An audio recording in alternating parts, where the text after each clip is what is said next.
موضوع انك ما تبقاش زي حد ده ما بقاش ياكل عيش قوي، والناس بقت بتحب تعرف بيعملوا ايه وازاي يعملوا زيه.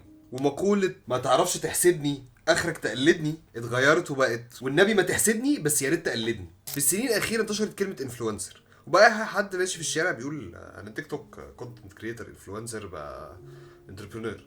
كلمة انفلونسر في اوكسفورد ديكشنري معناها هو الشخص او الشيء اللي بيأثر على شخص او شيء تاني، بالذات لو يقدر يأثر على المشترين اللي عايزين يشتروا حاجة ويغير طريقة تفكيرهم في ناحية المنتج ده. بس يعني الانفلونسرز دول بيعملوا ايه وغير ايه من ان هم يطلعوا على انستجرام او يوتيوب او تويتر او اي حاجة او تيك توك حتى ويقولوا كلمتين على الكاميرا؟ السر في كلمة word of mouth. زمان كنت تشوف واحد صاحبك حالق حلقة حلوة فتسأله ايه الشياكة دي، فيقول لك ده جمال الحلاق، ايده بتتلف في حرير، فانت تروح لعم جمال الحلاق فتعجبك الحلقه فتتكلم عنه ويجيله زباين كتير، وبكده تبقى اشتركت في الماركتنج بلان بتاعه صالون عم جمال الحلاق. صالون عم جمال يكبر ويعمل لنفسه براند مانيوال وبراند جايد لاينز، بس يفضل فاكر انك كنت السبب في نجاحه، فيقرر يعمل بي ار وانفلونسر كامبين. عم جبال ما ينساش الجميل اللي انت عملته له وانك ساعدته في الاول، فيقول لك تعالى يا واد اطلع اتكلم كلمتين عن الصالون وقد ايه هو عاجبك، ويظبطك ويديك فلوس كتير والدنيا تنغنغ معاك انت وهو والدنيا تبقى حلاوه. البي ار او البابليك ريليشن هي الدعايه للمنتج او البراند من خلال مقالات او انفلونسرز. ودلوقتي بما ان السوشيال ميديا بقت بتاخد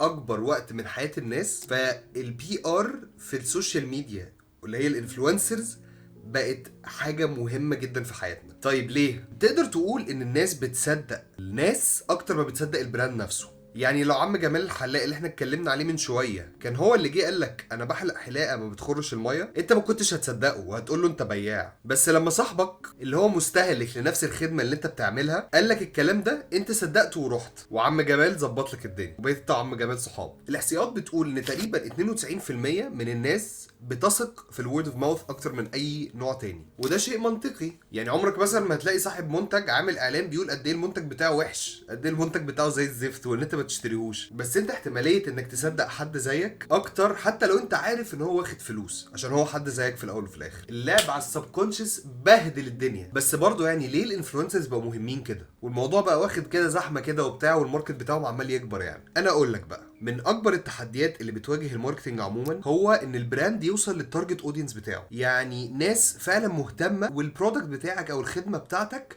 هتحل لهم فعلا مشكله. يعني انا مثلا لو بياع بن وعملت اعلان ان البن بتاعي ده احسن بن في الدنيا، ممكن يوصل لواحد بيحب الشاي بالنعناع او مش بيحب البن يعني، فمهما كان المنتج حلو هو مش هياخد الاكشن ان هو يشتري، عشان يا عم انا مش بحب البن، يا عم انا بحب الشاي، ده ايه ده؟ طب والنبي دول البن ده ما حصلش، البن ده فظيع يا عم بقى، انا مش بحب البن، والله ما بحبه، والله العظيم ما بحبه، اقسم بالله العلي العظيم ما بحبه. طب بق بس. عشان كده بقى في شغلانه اسمها ميديا باير، ودي شغلانته ان هو بيعمل اعلانات بتارجت ناس معينه بانترست معينه. يعني مثلا انت فعلا تعمل اعلان وتقول لو سمحت اجري ورا حد عنده شغف ناحيه القهوه او بيحب البن، او حد بيحب يصحى الصبح يشرب كوبايه القهوه بتاعته، او حد بيتمرن وبيحب يشرب قهوه الصبح.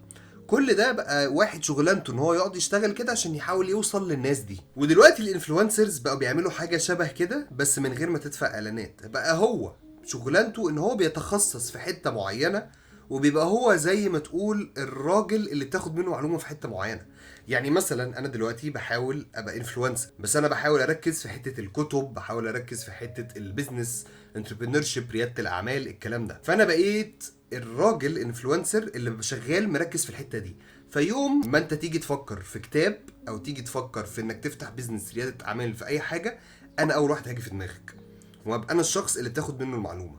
فهي دي نفس الفكره بالظبط زي الانفلونسرز اللي هم بيحاولوا يعملوها، ان هم بيحاولوا يتخصصوا يبقى هم دي شغلانتهم. فتلاقي بقى اللي متخصص في الهيلثي لايف ستايل، واحد تاني متخصص في الاكل، والناس كمان في الفاشن وغيره وغيره وفي الجيمنج وفي الكلام ده كله. فانت كبراند لما هتيجي تبقى بتدور على التارجت اودينس بتاعك، فانت اللي عليك تعمله انك تعرف الانفلونسرز اللي بيشتغلوا في التارجت اودينس بتاعك، اللي الاودينس بتاعهم هم في الكلام ده، لان هو عمل تقريبا الشغل اللي انت كنت هتدفع عليه كتير قوي في الاعلانات وبقى مقشرها لك، وكمان عليه وورد اوف ماوث هديه. فالتخصص اللي هو بيعمله ده بيخلي الناس اللي فعلا متابعينه هم فعلا مهتمين جدا باللي هو بيعمله، مهتمين بالمنتج او بالخدمه اللي هو بيقدمها او بالكلام اللي هو بيتكلم فيه. فانت دلوقتي كبراند رحت اتكلمت معاه واتفقتوا مع بعض على ديل ان هو يتكلم على المنتج بتاعك بنسبه 99%، لو هو انفلونسر بجد كل الاودينس بتوعه او معظم الاودينس بتوعه هيبقوا مهتمين بالمنتج بتاعك. ففعلا اللي بيحصل ان الناس اللي بتتفرج على الانفلونسر ده لما بيطلع يتكلم عن المنتج ده بنسبه كبيره جدا بيبقى عندهم الانسنتيف ان هم يشتروا المنتج ده لو ما اشتروهوش اصلا.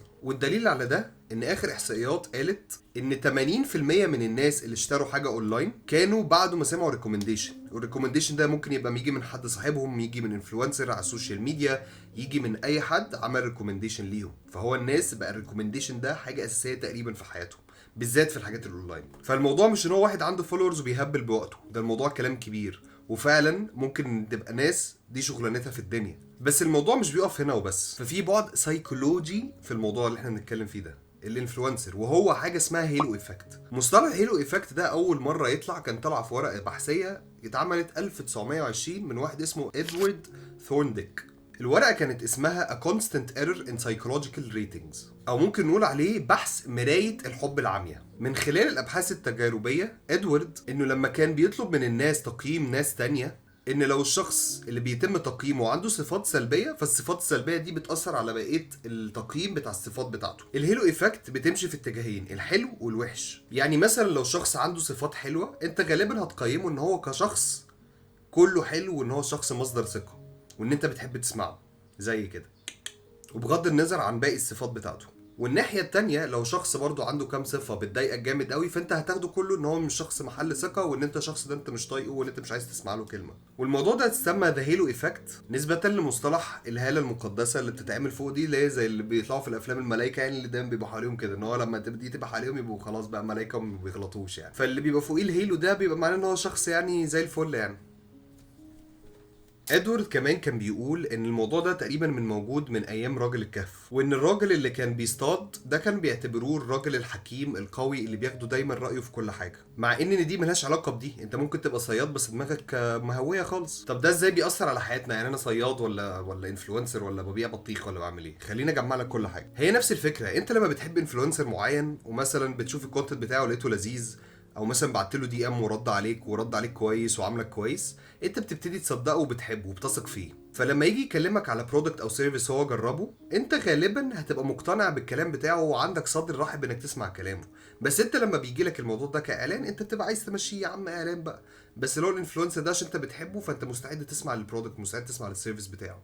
وحاجه كمان مهمه، ان الانسان بيحب دايما يحس ان هو جزء من مجموعه، دي طبيعه الانسان. فهتلاقيك دايما بتدور على الانفلونسرز وبتعمل فولو الناس بيتكلموا على حاجات انت مهتم بيها وبتحبها، عشان تحس انك جزء من الموضوع ده. وده بيديك شعور انك جزء من كوميونتي، والكوميونتي دي بيبقى ناس بيعملوا حاجات شبه بعض لان عندهم اهتمامات قريبه من بعض جدا. فلو انت مثلا بتحب الاكل وبتحب تجرب اكل، فهتتابع ناس بتتكلم على الاكل، فلما يقولوا او يرشحوا مكان جديد للاكل انت غالبا هتبقى نفسك تجربه وعايز تروح تشوفه. خلي بالك موضوع الانفلونسرز ده مش حاجه جديده، يعني عندك مثلا الست ام كلثوم كانت في فتره من الفترات البراند امباسادور بتاع صابون نابلسي فاروق، والاعلان اهو. ام كلثوم كانت بتقول استعملوا صابون نابلسي فاروق لانه مصري مصدر ثقه وجيد، فده يعتبر بي ار برضه. واستخدام ام كلثوم للصابون في الاعلان ده بيديله مصداقيه، اصل هتلاقي مين احسن من الست هتصدقها سواء في اغانيها او في الاعلان. لكن طبعا مع السوشيال ميديا موضوع الانفلونسرز اتغير تماما، بقى في كامبينز وبرومو كودز وافيليتس ومش عارف ايه وكلام كبير كده. فمن الاخر انت لو صاحب بيزنس او عايز تعمل بيزنس في اي جزء من حياتك، لازم تخلي جزء من تفكيرك دايما في البي ار ماركتنج والانفلونسرز. بس المهم انك تختار انفلونسر يليق بالمنتج بتاعك والخدمة بتاعتك، لان ده هيفرق معاك كتير جدا وهيوفر عليك فلوس كتيرة جدا في الماركتنج. اتمنى يكون الفيديو ده عجبكم. انا هسيب هنا الفيديو بيتكلم عن قصة تويتر، وان شاء الله اشوفكم في فيديو تاني.